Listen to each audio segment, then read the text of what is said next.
Psalms 18:11 through verse 14. Yes, Numbers. I'm sorry. Some Numbers 18. 18:11 through 14. This is yours, the offering of their gift. With all the wave offerings of the children of Israel, I have given them to you, and to your sons, and to your daughters with you, as an eternal statute. Everyone who is clean in your house will eat of it. Now, it's important. They went through clean because they lived in the temple. If they weren't clean, then they weren't to have their house in the temple. The temple was to be kept clean, so if there's any sickness or any uncleanly things, eating certain things, dwelling with certain foreigners would have allowed uncleanliness to come to where. And this is one reason why they had washing pools outside the temple. Sometimes just going in that pool would make them clean if it wasn't a sickness, if it was in contact with certain people, and then they'd go away, spend time away for a little while, and then they'd come back and be considered clean. But God prepared for them, and they were serving for Him, and He made a way, He provided. As Christians, we serve Him, and our service starts when we come to Him. But our service, we'll still be serving Him in heaven, giving Him praise, honor. So our service continues. You know, when we serve Him, we get gifts.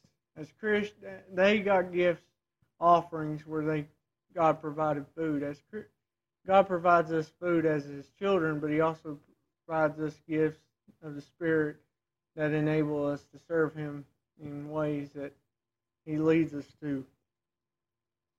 So while there was more of a physical gift, as Christians we get the spiritual along with the physical. And our cleanliness doesn't come through some dipping in some pool of water. It comes through the blood of Christ. He makes us clean to where we're stand as perfect, to where we can serve God as He leads us and use the gifts He gives us.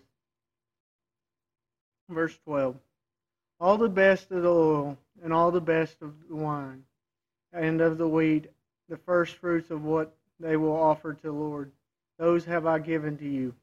You know, as Christians, the things we are given often better than things we could best expect for ourselves.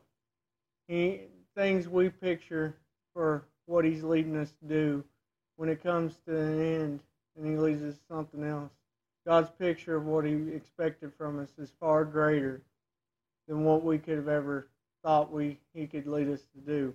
Oftentimes we just see the short-term picture, and then God uses it long-term. You know, oftentimes in the New Testament, oil describes the Spirit. And we're given the Spirit as Christians. He gives us His best. That way we can give it back to Him in service. Anything we need to serve Him, He's going to give us. Sometimes we may think we need things to serve Him, but He's going to give us what we stand in need of to do our service to Him as He leads us.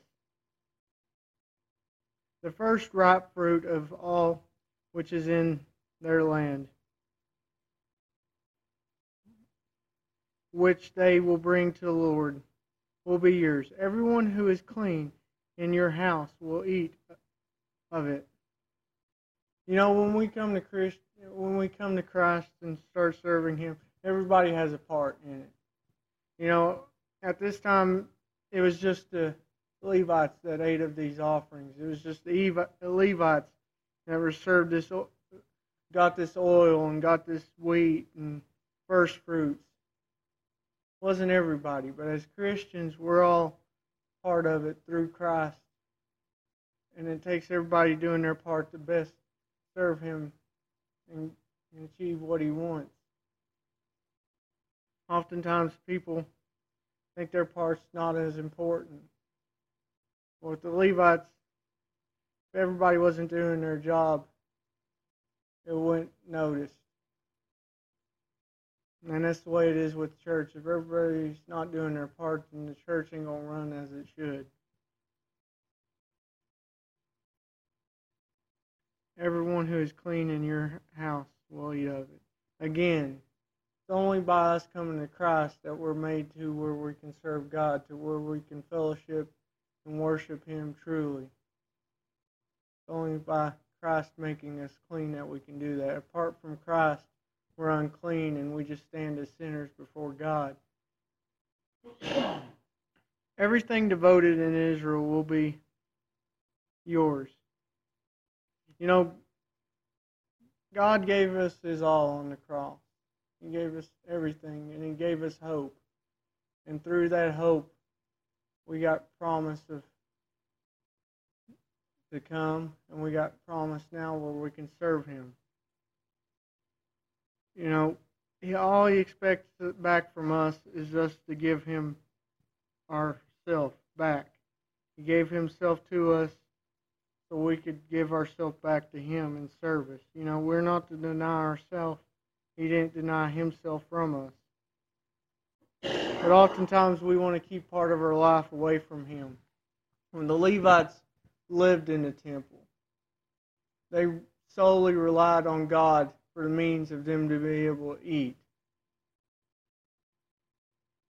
You know, God don't call us to live in the church, but He calls us to be the church. We, as they did, should rely on Him to provide. Oftentimes we stress ourselves out by worries of things that He'll bless us with, things that we need. And Jesus said we shouldn't worry about things like that because the Lord will provide. He provides food for sparrows, I believe it was. But we are to trust in Him. We're not to keep a part of our life away from Him. We're to give it all to Him. When we go to work, we should be representing the Lord. When we go out, we should be representing the Lord. It's just not in church that we should be serving Him. It's everywhere we go. And that way, when we do that, we're best witness for Him.